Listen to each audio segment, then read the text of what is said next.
Bonjour à tous et bonjour à toutes. Bienvenue dans Tour d'Europe, votre rendez-vous du lundi qui parle de football européen et pas que.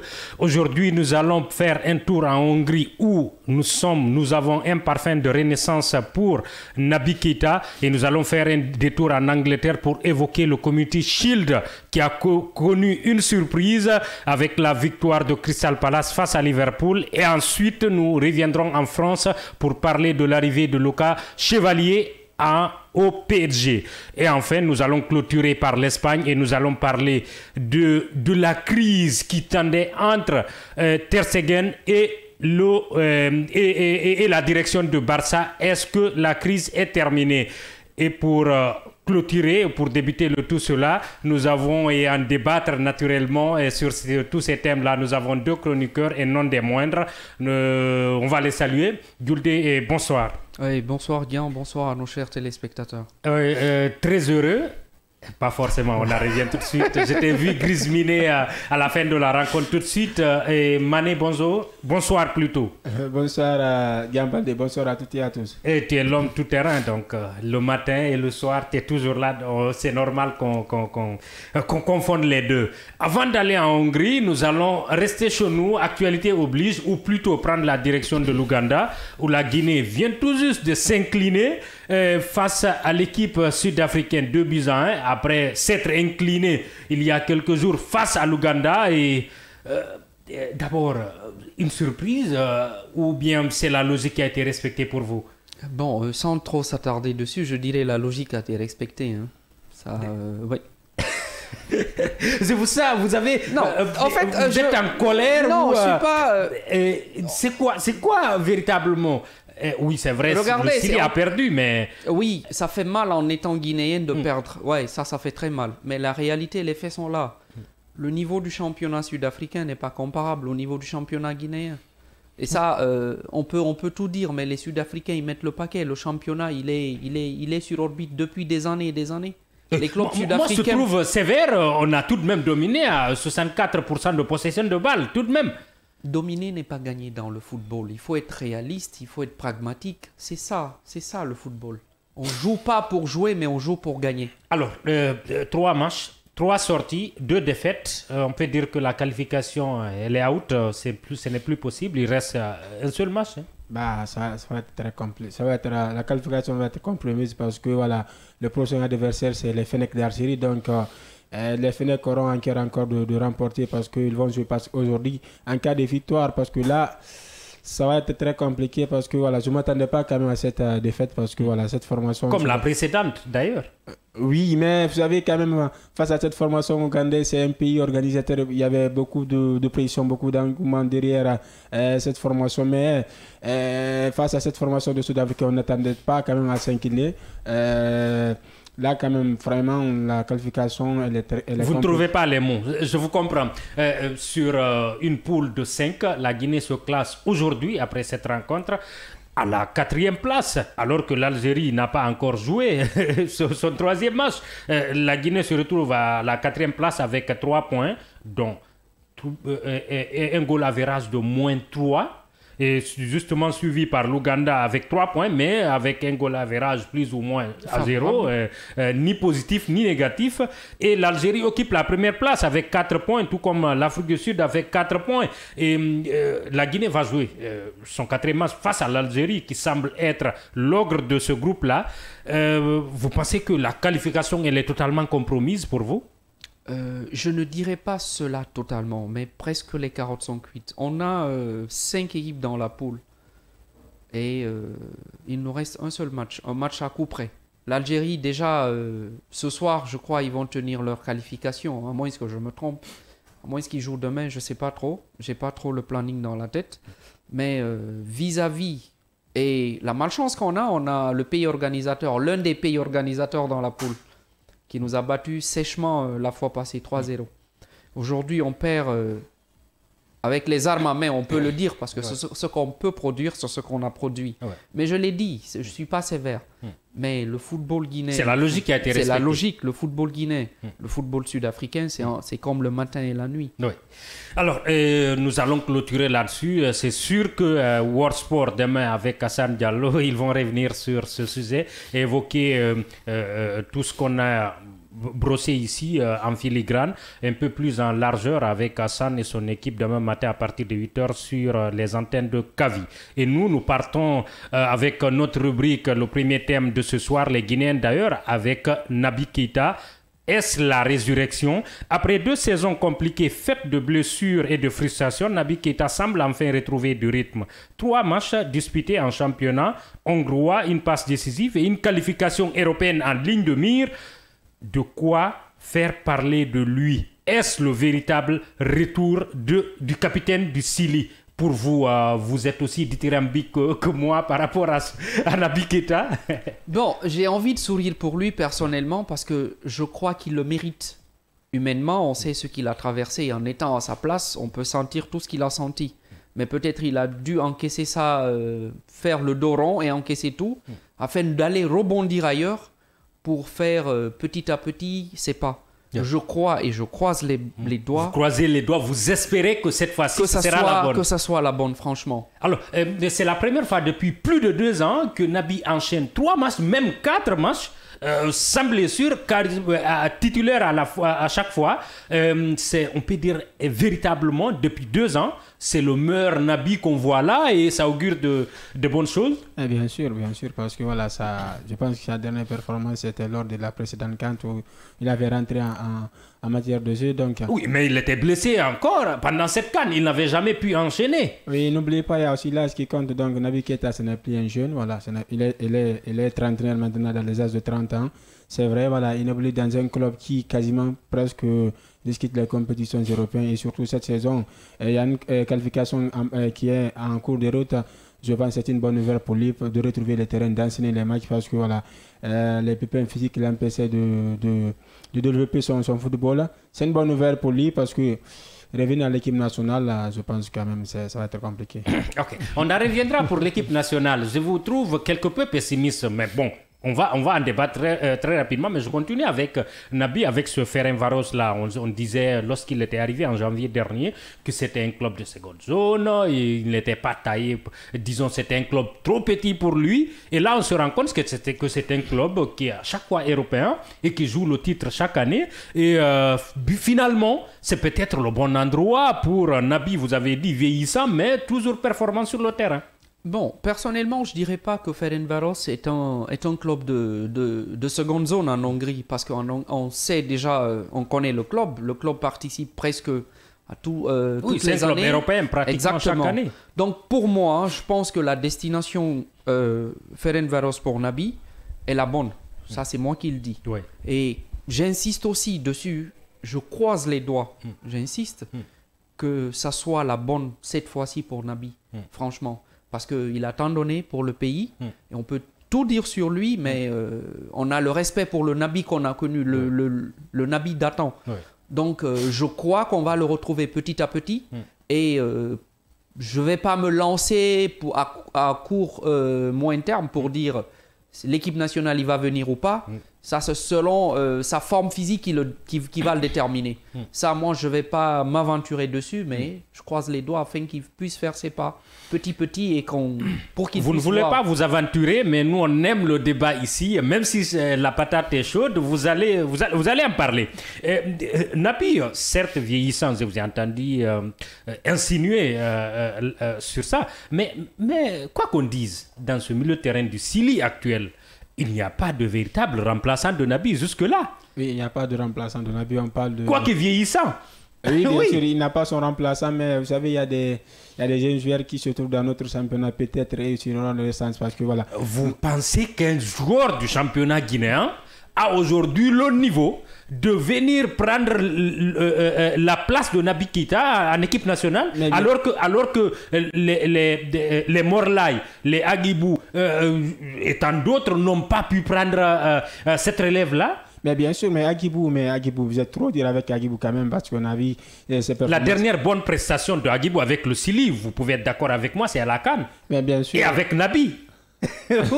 Oui, on ne va pas, c'est-à-dire mettre Nabi Keita dans les oubliettes, mais avec son âge qui arrive, je ne vois pas revenir dès maintenant à l'immédiat au sein de notre équipe nationale, mais il a la chance parce que voilà, il n'y a pas un véritable milieu de terrain qui digne sa suprématie, parce qu'on parlait de Morla ici, là, qui n'arrive pas à imposer sa suprématie. Peut-être un certain Iles Moriba Kourouma.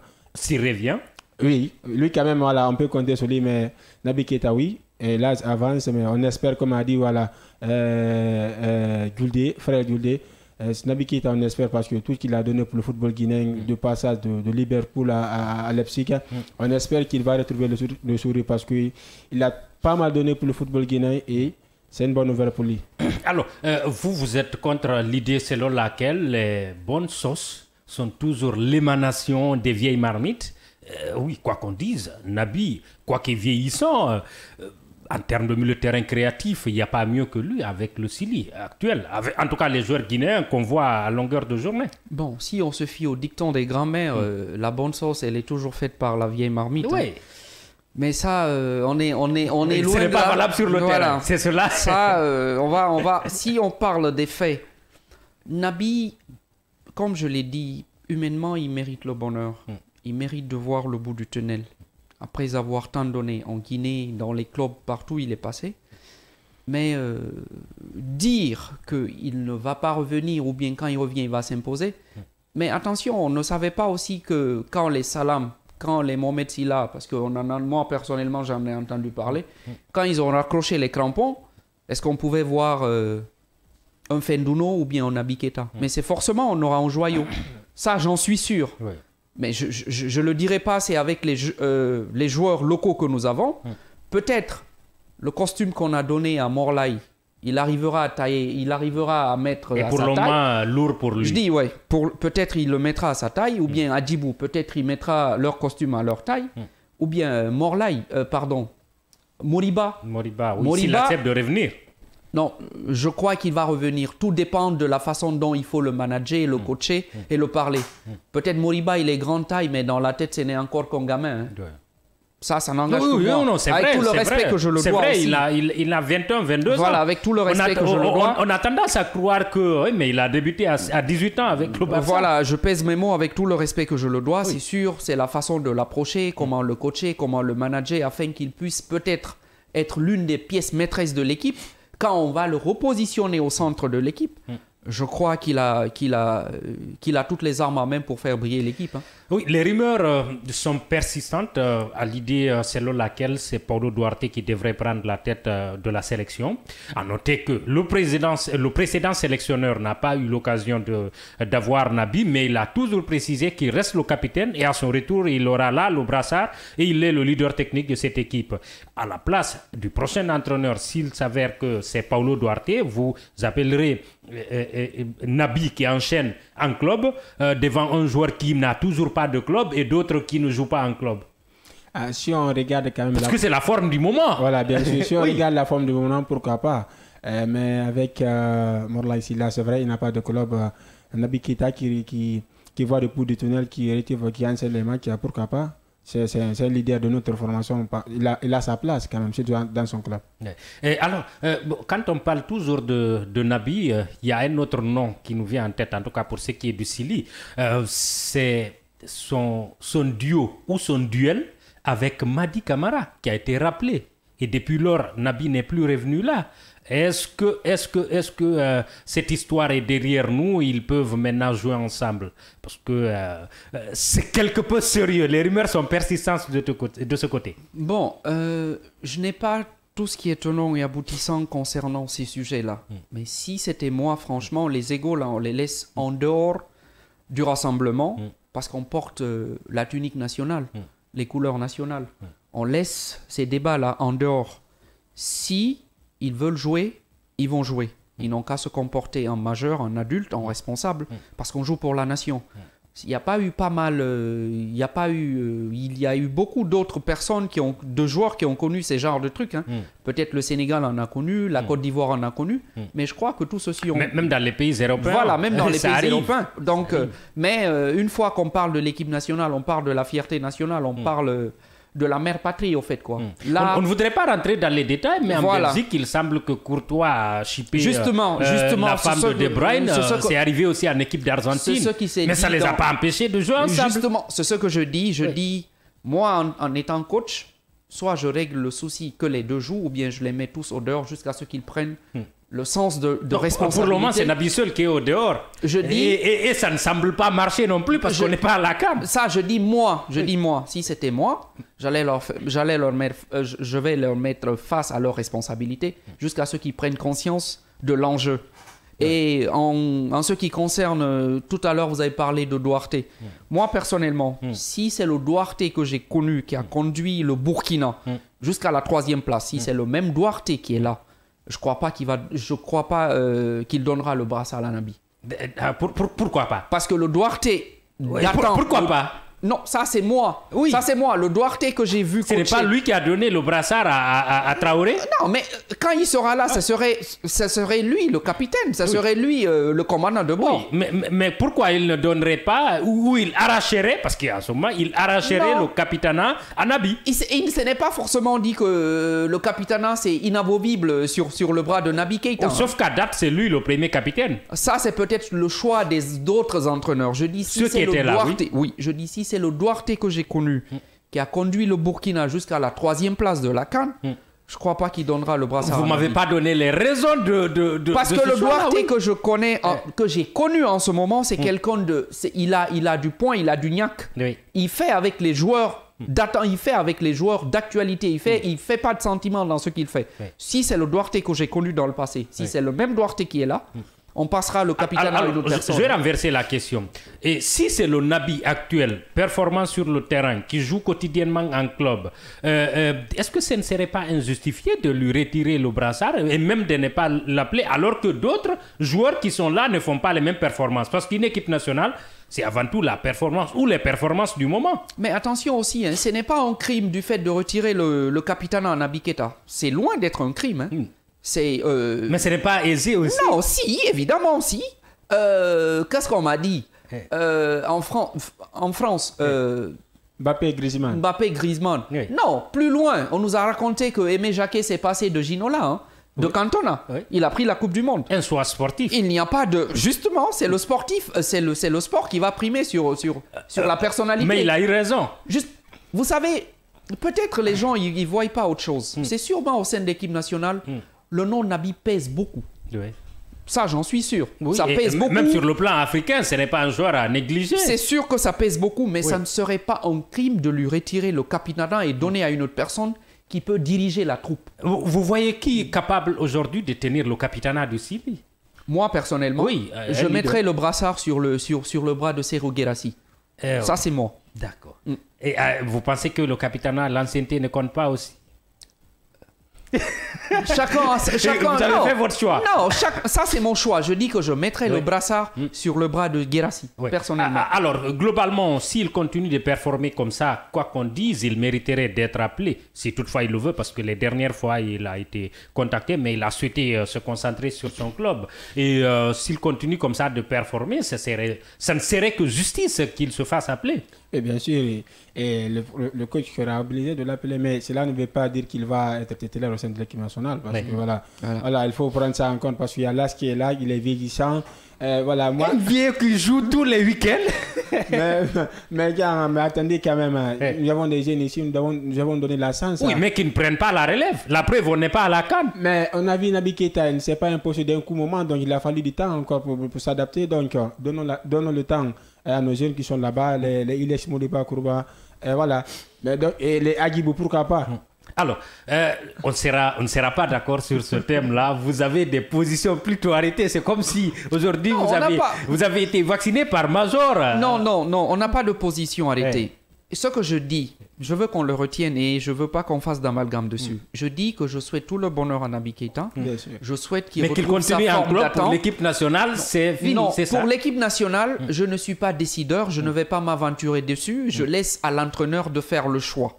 Maintenant, si ce sont les joueurs qui performent en club, qui doivent venir en équipe nationale, à T actuellement, peut-être Naby a une place, mais dire qu'il va postuler pour une place de titulaire, Voilà. ça je pense que c'est encore trop tôt pour le dire. Alors, Mais je souhaite tout le bonheur, toute la réussite possible à notre Naby Keita, sans oublier tout ce qu'il a fait dans le passé pour le pays. avec tout le respect Avec et toute tout la le respect. reconnaissance. Avec tout le respect que je lui dois, avec toute la reconnaissance. Ouais. Ça, c'était le passé. Je parle d'aujourd'hui. Oui. Aujourd'hui, quand on parle de Naby Keita, on parle du deuxième Naby Keita que nous découvrons, qui n'avait pas de bobo, qui n'avait pas de pépins physiques et tout ce qui s'ensuit.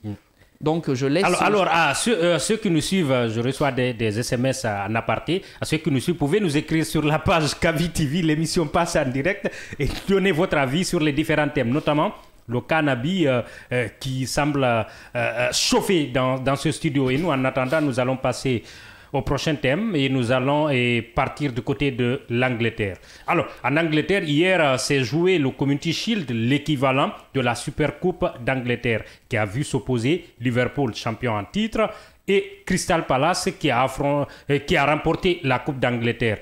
Et finale, Crystal Palace a remporté sa première Super Coupe, mais pas Super Coupe, la première Community Shield, au niveau des tirs au but après un score de 2 buts partout sur le terrain. Alors, nous allons en débattre parce que là, Crystal Palace qui coiffe au poteau Liverpool après un recrutement de plus de 300 millions d'euros. Comment expliquer cela? C'est une surprise hein, parce que moi, franchement, je ne m'attendais pas à ça. Vu le mercato réalisé par les Reds, plus de 300 millions d'euros parce que ce n'est même pas terminé. On parle d'Alexander Isak qui peut-être va venir dans les prochains jours à venir. C'est une défaite qui ne peut pas expliquer, mais il ne faut pas quand même négliger cette formation Palace parce que c'est une formation qui est habituée à faire très mal au gros d'Angleterre. On a vu, voilà, ils sont capables de battre même les City, les Blues de Chelsea. C'est une défaite quand même qui fait très mal parce que je dirais le seul point positif pour cette formation de Reds, c'est avec les buteurs les deux recrues qui viennent d'arriver, Igo Egetike et l'international Et Frimpong, qui ont marqué, oui. Donc pour le moment, voilà, c'est une défaite qui fait très mal. Et la pression va forcément s'accentuer autour d'Arnaud Slot parce que voilà, réaliser ce mercato et faire se coiffer par une formation dès l'entame de la saison, ça risque de grincer les dents. Donc, ça risque de faire grincer les dents. Info pratique sur la rencontre, c'est Ekitike qui ouvre le score à la 4e minute, suivi de Frimpong à la 21e minute. Et de l'autre côté, c'est Mateta qui marque à la 17e minute par penalty. Et puis Sarr qui égalise pour la seconde fois pour Crystal Palace. Et dans les séances de tir au but, quelque chose à noter véritablement, c'est le raté de Salah, qui quasiment ne rate pas ses pénaltys, mais dans les séances de tir au but, il s'est trouvé. Et au final, c'est Crystal Palace qui rafle son premier Community Shield. C'est un exploit, quoi qu'on dise. C'est les champions d'Angleterre qui viennent de réaliser un mercato exceptionnel, XXL. Mais bon, le football, parfois, c'est pourquoi nous l'aimons comme ça. D'accord, je vais vous surprendre aussi. Hein. Oui. Comme toujours. J'aime qu'on me surprenne. Ouais, c'est ça, il n'y a pas de souci. Bon, personnellement, je ne dirais pas que c'est une grosse surprise parce que déjà, les deux clubs se connaissent. Et en Angleterre, il n'y a pas de petits clubs. Ils jouent presque chaque week-end ensemble. On ne peut pas dire que City a toujours eu la chance d'accrocher les grands, comme l'a dit mon confrère tout à l'heure. Maintenant, voyant ce que Liverpool a claqué comme somme, 300 millions d'euros, déjà pour une seule personne, je crois la moitié Vritz. Oui. Déjà, et ils n'ont même pas fini encore, hein, comme l'a dit Isaac. C'est 300 millions. Isaac, c'est dans les tuyaux. C'est Kerkes. Isaac, c'est dans les tuyaux. Il ne faut pas oublier que Crystal Palace, en laps de 3 mois, ils ont remporté 2 coupes. L'espace de 3 mois. Oui, ce qui n'était pas arrivé depuis. Ce qui n'était pas arrivé depuis. Donc, pour moi, ce n'est pas une surprise. En Angleterre, le football se joue sur le terrain, c'est pendant 90 minutes et on attend à la fin que le meilleur gagne. Donc, Liverpool, c'est vrai, sur papier, ils avaient toutes les armes en main, mais le papier est différent du terrain parce que c'est là la réalité se joue, au fait. Et qu'on ne me dise pas aussi ce sont les tirs au but. Les tirs au but, oui, c'est vrai, ça l'a raté, mais Maradona aussi a raté en penalty, des penaltys. Hein. Donc voilà. Alors, comme je le disais tout de suite, après un mercato XXL, Liverpool méritait-il mieux que cette défaite? Mais bien sûr, hein. Bien sûr. Liverpool méritait mieux parce que on attendait. Moi, quand même, personnellement, je ne m'attendais pas à cette défaite parce que dès l'entame, on a vu cette formation des Reds qui amorçait des contre-attaques pour essayer de créer l'avantage, mais ça n'a pas fait, comme l'a dit frère Gouldé. C'est vrai, c'est deux équipes qui se connaissent, qui évoluent dans le même championnat. Quand même, si vous réalisez ce mercato et arrivez à se coiffer par cette formation à la scène de Tirobi, peut-être ça va remettre un peu en question le mercato de Liverpool, même si ce n'est pas le championnat, mais ça risque de poser quand même des questions. Alors, ce Crystal Palace, comme vous l'avez dit, la saison dernière, ils ont pris la coupe et en ce début de saison, ils prennent encore le Community Shield. Est-ce qu'ils se donnent l'image, ils prennent un peu la taille d'une équipe qui est capable de créer la surprise en Angleterre? Quoi qu'on dise, c'est Crystal Palace. Mais bon, est-ce que c'est une équipe qui est capable de créer le trouble fait dans ce championnat-là? Bon, ils jouent à leur rythme. Eux, à chaque match, je crois, ils n'ont rien à perdre. Ils jouent si la victoire vient, c'est des bonnes. Parce que de toutes les façons, on joue pour la victoire. Mais Crystal Palace, hier, n'avait rien à perdre. C'est Liverpool qui avait tout à perdre. Mais j'essaye aussi d'attirer ton attention par rapport à quelque chose. Je n'arrive pas à comprendre, c'est vrai. L'investissement a été vraiment extraordinaire. Mais que Liverpool change radicalement toute l'attaque. On a vu Nunez partir. On a vu... le Colombien, le Gaz qui est parti, sauf que pour Darwin Nunez, ce n'est pas officiel, mais il est en partance. Il est en partance, oui, d'accord. C'est à peu près fait, parce que tu peux pas... En fait, ils ont besoin d'entrée d'argent aussi. Oui, hein. oui. Cela, il ne faut pas l'oublier. Surtout que les sorties ne sont pas terminées. Je crois, ce qu'on m'a toujours dit dans la vie, on ne change pas une équipe qui gagne, mais radicalement changer toute l'attaque. Et comment est-ce qu'on va mettre en place que la mayonnaise puisse prendre... pendant combien de temps on va essayer de jouer et que la mayonnaise prenne? Moi, quand même, hier, j'ai été... comme je l'ai dit, pour moi, Liverpool ne méritait pas cela vu les moyens qu'ils ont dépensés. Mais ce n'est que le football. Et en plus, c'est en Angleterre. Il n'y a pas de petit club.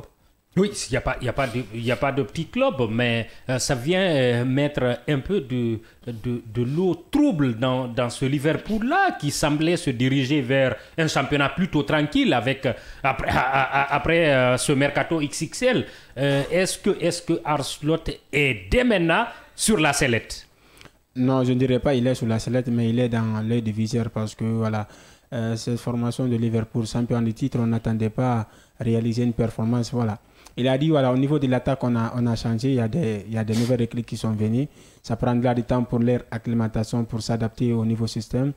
Mais ce qui je retiens, cela veut dire que cette formation de Liverpool, elle est prenable. Donc, c'est une formation qui est prenable, surtout au niveau de la défense, parce que cette complémentarité entre Virgil van Dijk et Konaté, Ibrahim Konaté, il est jeune. On ne sait pas d'abord, est-ce qu'il va prolonger parce qu'il est désiré par le Real Madrid. On ne sait pas s'il va partir l'année prochaine.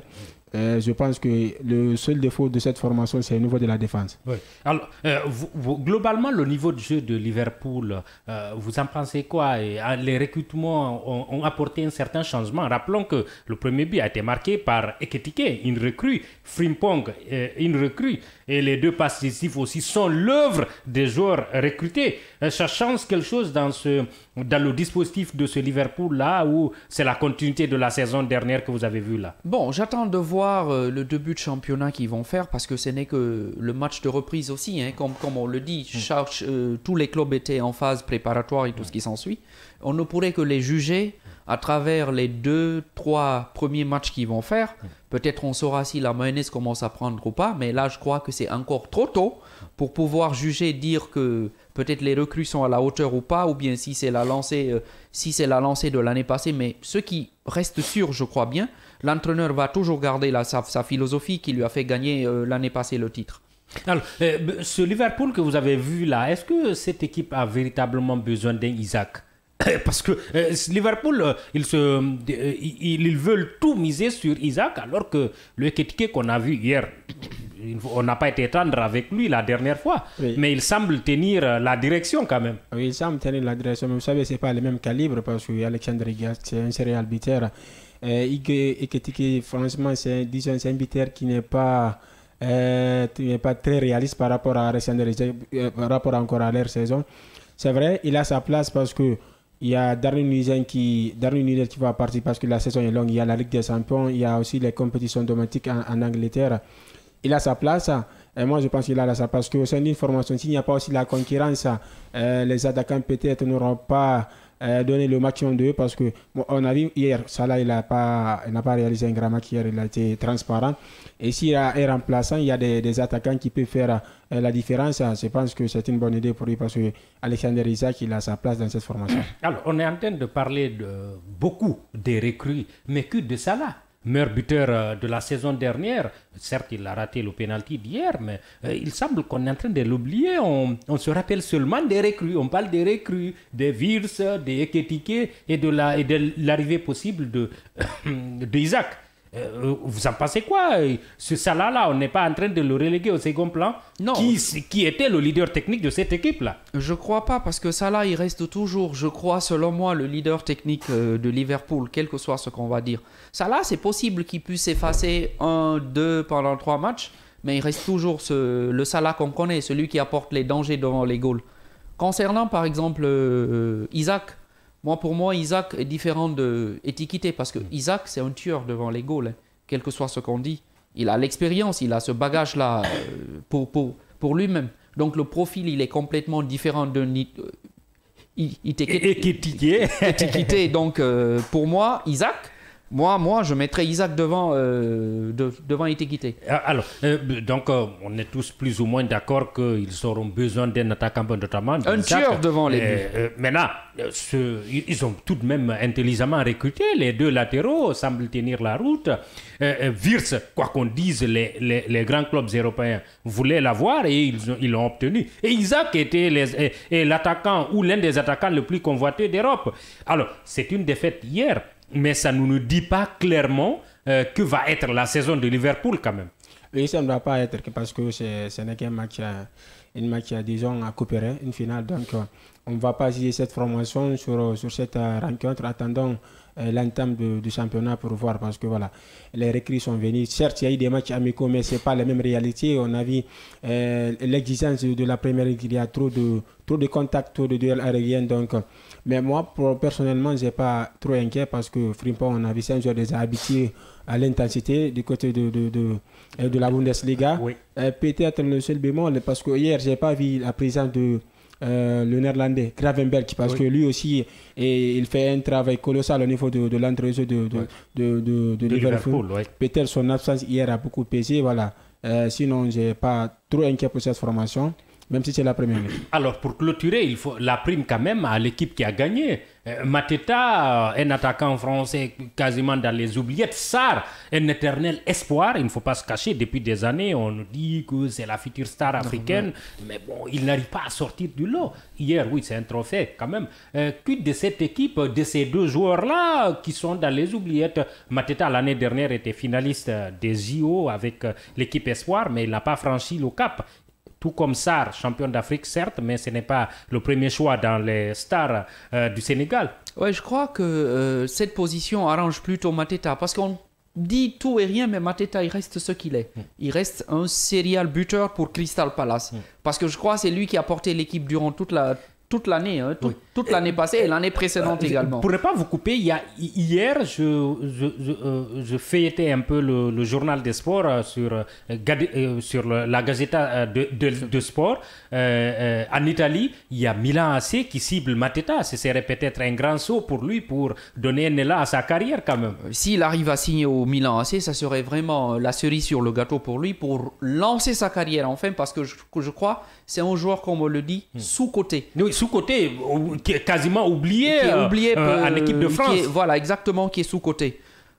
Si on parle de Sarr, je crois c'est pareil. Mais je crois qu'il y a une petite différence entre Mateta et Sarr. Parce que Sarr, des fois, il n'arrive pas à se départager avec les soucis physiques. Physiques qu'il a. Il a du mal à faire des saisons pleines. Il a des petites blessures qui le gênent de temps à autre, qui n'essayent pas de le propulser. Mais sinon, Sur le fond, sur papier, Sarr, c'est un joueur extraordinaire. Alors, on clôture sur les deux, Mateta et Sarr. Vous en pensez quoi, véritablement? Ils sont à leur place ou ils mériteraient d'être un peu plus haut en termes de club? Il mériterait d'être un peu plus haut, surtout Ismaïla Sarr, parce qu'il a rappelé, c'est un formidable joueur. Malgré, chaque saison, il est freiné par les pépins physiques qui l'empêchent de développer son foot. Concernant Jean-Philippe Mateta, je pense quand même s'il a l'opportunité de signer de Milan, c'est une occasion, parce que certes, en première ligue, il s'est adapté. Voilà, c'est le véritable buteur de cette formation des Eagles. Et venir du côté de Milan, parce que là-bas aussi, il y a la concurrence, il ne faut pas rappeler, il y a le Portugais, j'ai même oublié, le 200 numéro 10. De Milan. Non, ça ne me revient pas moi aussi.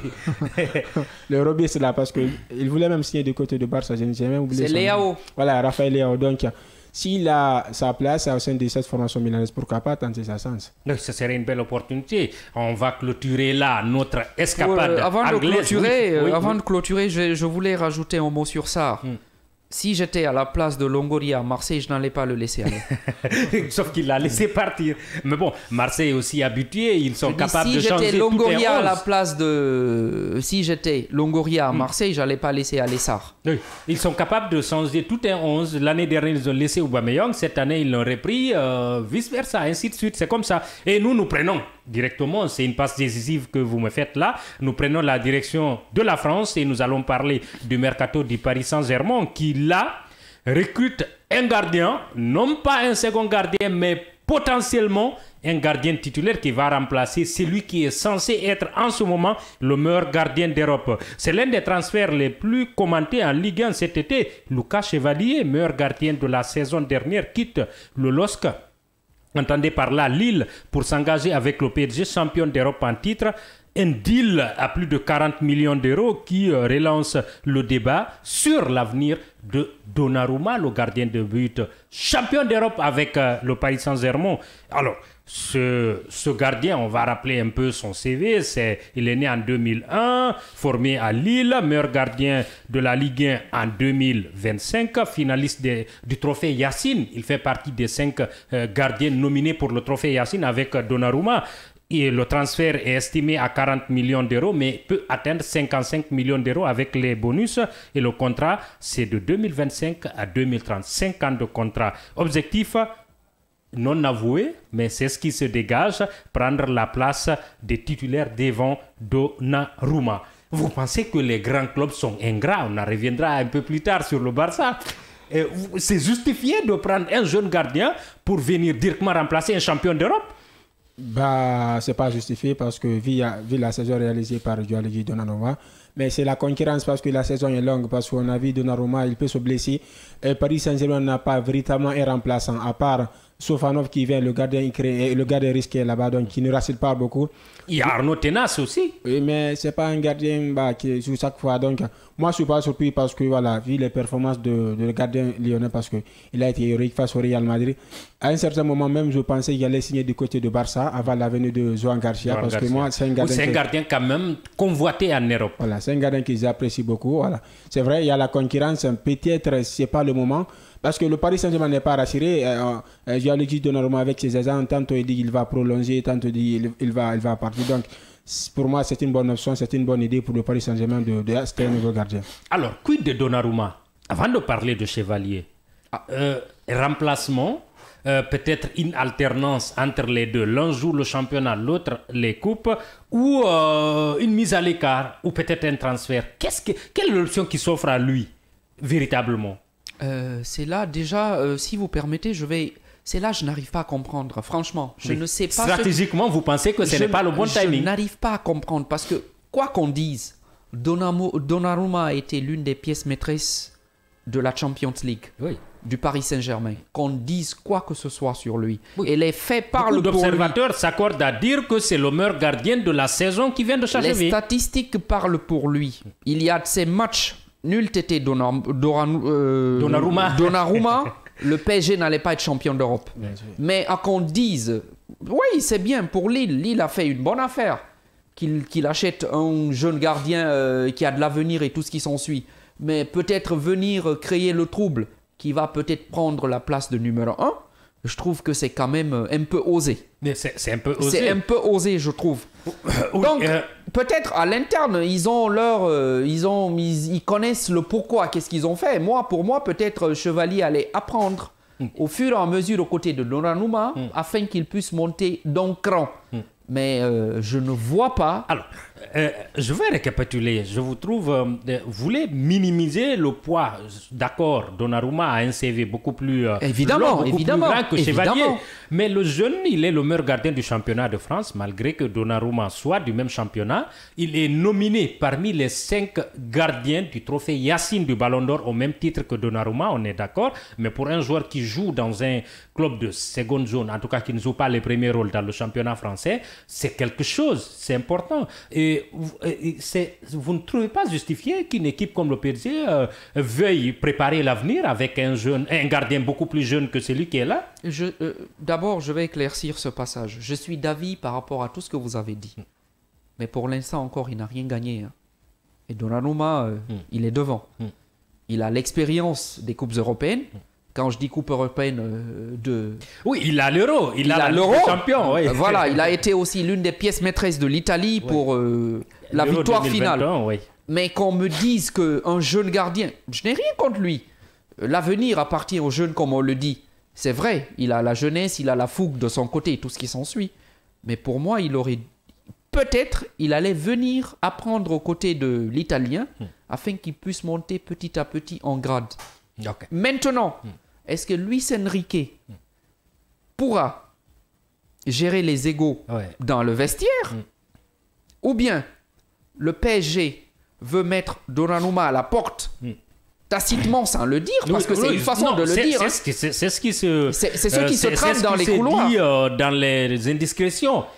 Mais ça, c'est mon avis personnel. Mon avis ne compte pas. Mais si c'est le cas, ils auraient fait franchement un mauvais choix. Alors, 2 questions en une. Donnarumma doit-il se chercher ou il doit jouer sa partition?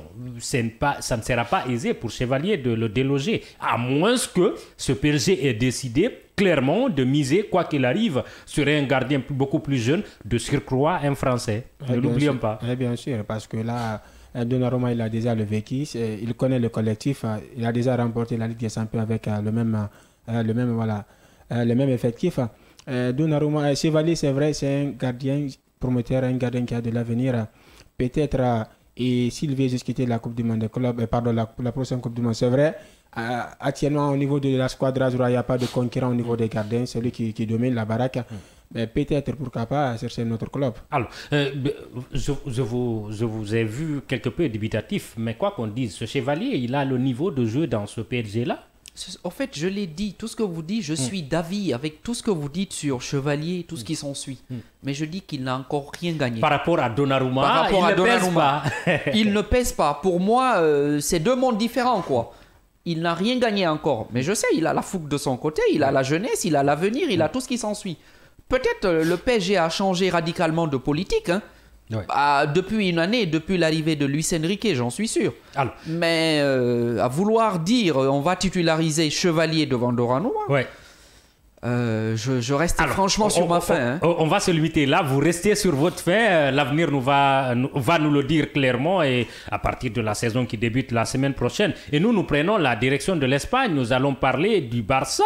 Alors, le capitaine a retrouvé, on va parler de Marc-André Ter Stegen. On a quitté un sujet sur les gardiens, on continue sur ça. Alors, le bras de fer entre le Barça et Ter Stegen a-t-il pris fin? Le capitaine a retrouvé, tension officiellement apaisée, mais en coulisses, le malaise persiste. Marc-André Ter Stegen et le Barça annoncent la paix, mais la confiance n'est pas totalement revenue. Hier, c'est lui qui a prononcé le discours dans le traditionnel trophée Gamper.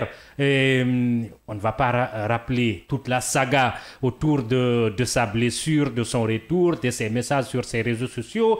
Vous pensez qu'on a fumé le calumet de la paix entre ces 2 entités, entre le capitaine et la direction du Barça? Non, je dirais non. Je dirais non d'entrée parce que je sais que c'est pas fait et que c'est pas le premier joueur qui a été victime de la direction de Barça par rapport à ça. Et peut-être c'est le moment que tous les autres joueurs qui veulent venir au FC Barcelone d'ouvrir les yeux parce que le Barça, selon moi, est réputé utiliser un joueur. Et puis, à un moment donné, ils vont se débarrasser de toi par tous les moyens. Et je crois que c'est une très mauvaise politique parce qu'on en a eu déjà des joueurs qui ont subi la même chose. Aubameyang, les Samuel Eto'o et tant d'autres. Donc, la paix est loin, extrêmement loin d'être signé. Donc, entre l'accord de paix n'est pas signé. Non, même pas. C'est une paix de façade. Il est en train de partir sur un terrain quelque peu glissant. C'est une paix de façade. Vous pensez que les grands clubs ont besoin de cette confiance dont on parle? Non, je ne parle pas de grands clubs. D'être reconnaissant. Attention, je parle du FC Barcelone. Parce que ce sont des faits. Et quand on va les citer, on va citer l'Ivoirien, Kessié, a subi la même chose.